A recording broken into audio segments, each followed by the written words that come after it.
my voice, the voice of the one who sends forth prophets and commands the seas.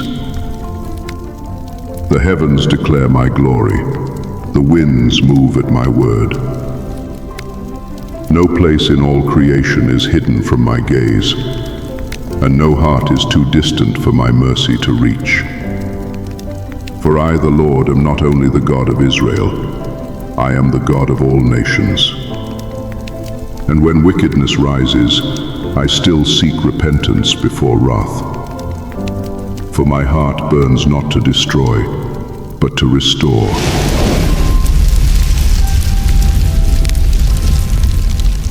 I am the Alpha and the Omega. My justice is perfect, but my love is eternal.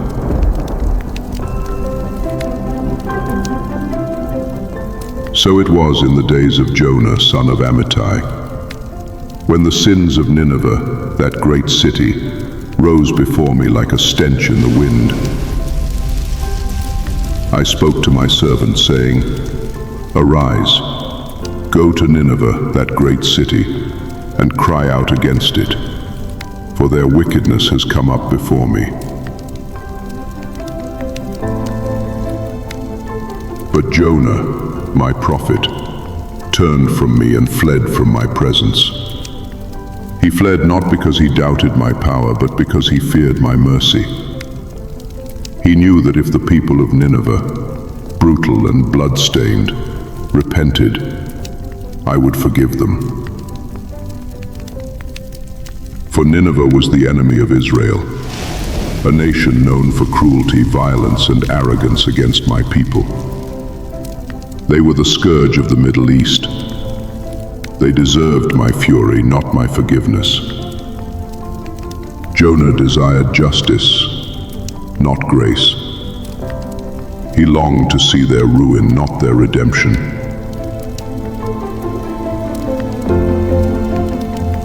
So he ran, not toward the east where my command was given, but toward the west, to Tarshish, seeking to flee from my presence. He boarded a ship, hoping the sea would hide him from my call. The air was calm, the waves gentle, and Jonah thought he had found peace in his disobedience. But peace apart from me is only a pause before the storm. For how can one flee from the maker of the sea?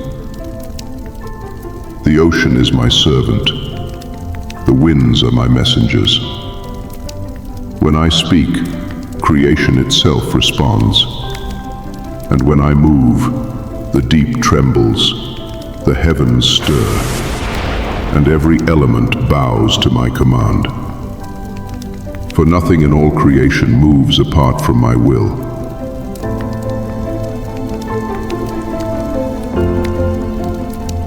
Then the waters stirred beneath my breath. The sky darkened, and I sent forth a storm, not to destroy, but to awaken. The ship groaned and threatened to break apart. The sailors, terrified, cried out, each to his own god. But their prayers met silence.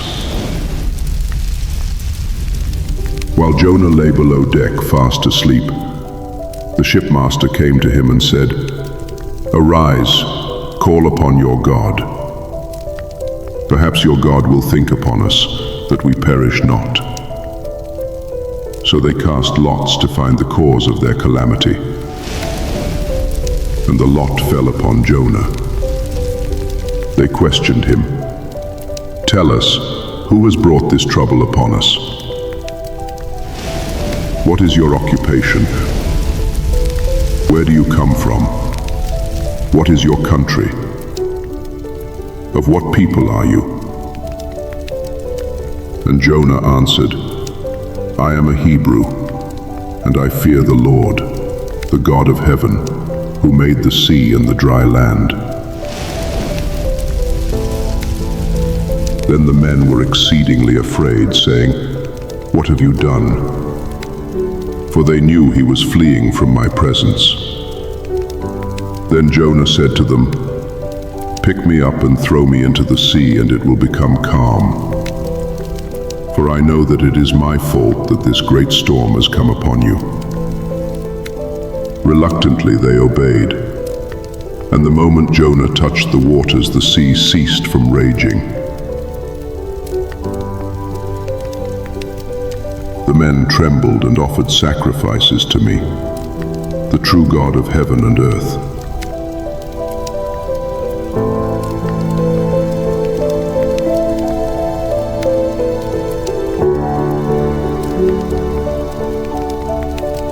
But Jonah did not perish, for even in his rebellion, I had prepared a place of mercy, a great fish, sent to swallow, not destroy. He was enclosed not by death, but by deliverance. For 3 days and 3 nights he lay within the belly of the great fish, in darkness, yet not forsaken. Seaweed wrapped around his head. The waters closed over him. He sank to the roots of the mountains. And there, in that suffocating silence, Jonah realized, I am serious about my command. Nineveh must hear the word of the Lord.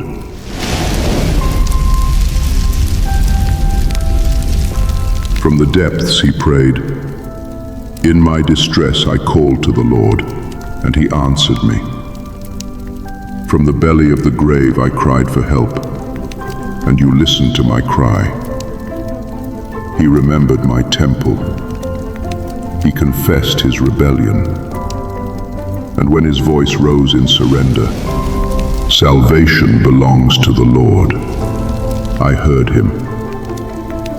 I spoke to the fish, and it released him upon dry land, humbled, restored, recommissioned.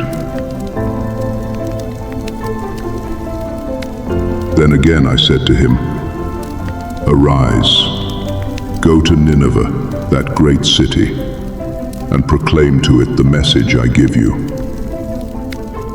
This time, Jonah obeyed. He entered the city and cried out, 40 more days, and Nineveh will be overthrown.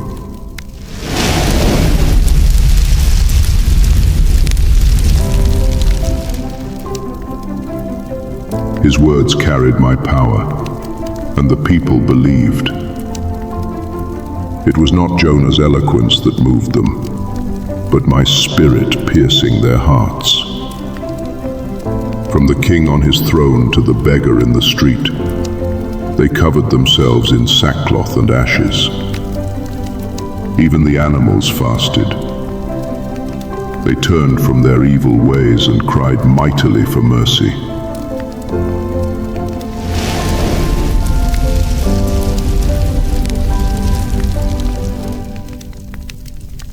And I saw their repentance, and I relented from the destruction I had declared. For I take no pleasure in the death of the wicked, but that they would turn and live. Although the preaching was a success, the preacher came away angry and discouraged, for he still needed to learn firsthand the depth of my compassion. Jonah said, Isn't this what I said, Lord, when I was still at home? That is why I fled to Tarshish. I knew that you are a gracious and compassionate God, slow to anger and abounding in love, a God who relents from sending calamity. He was angry that I had spared those whom he despised, for my mercy was greater than his understanding, and my love deeper than the limits of his compassion. Even my prophet could not fathom that my heart burns not to destroy, but to restore. For my ways are higher than his ways, and my compassion reaches further than man's justice ever could.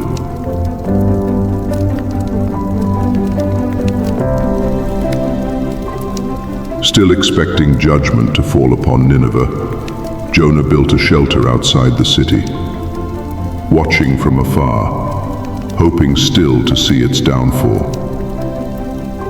He pitied his nation Israel more than the lost souls I longed to save. So I caused a vine to grow over him, to give shade to his weary head, to deliver him from his grief. And Jonah was glad because of the vine. But at dawn the next day I appointed a worm, and it chewed the vine so that it withered. When the scorching wind rose, Jonah fainted beneath the sun, saying, "It would be better for me to die than to live." Then I spoke to him, "You pity the vine, though you did not plant it or make it grow.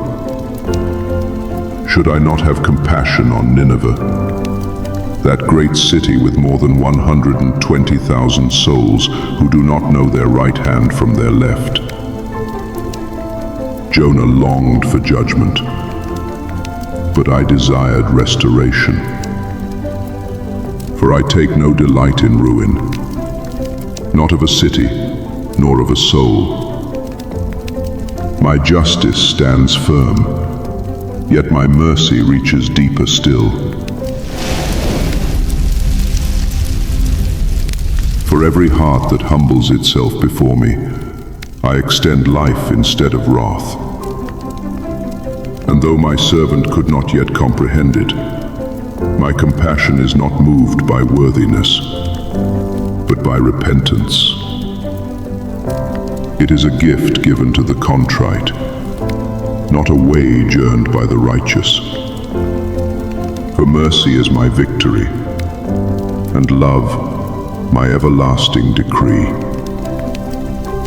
Here is the lesson for every generation.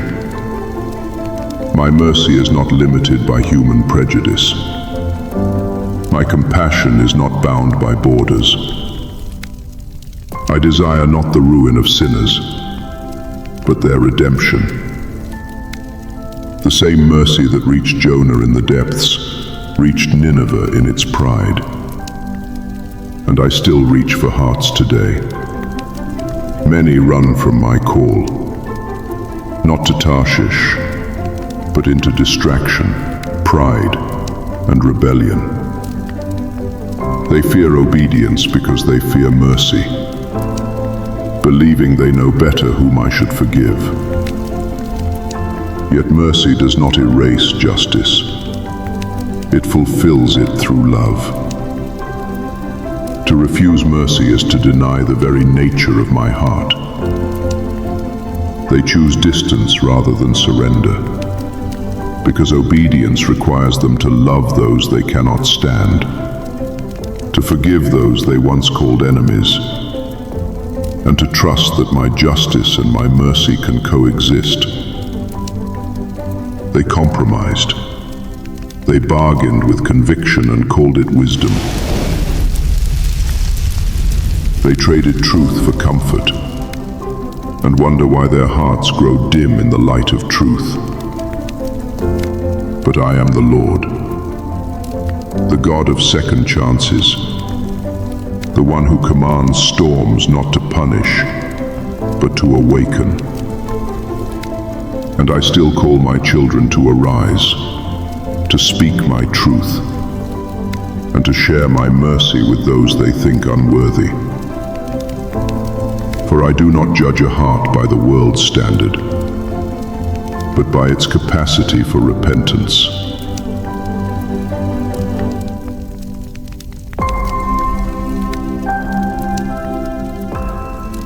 Be like the people of Nineveh, for they repented when they heard my voice. They laid down their arrogance and pride. They humbled themselves, and I was moved with compassion. So now I send my messengers to you, to every nation and every heart, that you might know my will. Do not be deaf to my call, nor callous to my correction. Do not harden your hearts when I speak. The fire once fell on Sodom, but mercy fell on Nineveh. Both revealed my holiness. For judgment declares my justice, but mercy reveals my heart. So hear me, child of dust and breath. You cannot outrun my call, nor silence my compassion. Even in the depths I am there. Even in rebellion I am reaching. Even in despair I am restoring. And even when you think I am silent, I am still speaking, calling you back to life. You have heard the story of Nineveh, and you have seen my compassion. And even this day I am willing to listen. Return to me and live. Lay down your pride, turn from your sin, and drink deeply of my mercy. For I am near to all who call upon me in truth. I will protect you from those who plot evil against you. Though your enemies desire your fall, my hand will cover you in steadfast love. For my mercy is relentless. If only you heed and hear my words. Go now, and extend the same mercy you have received.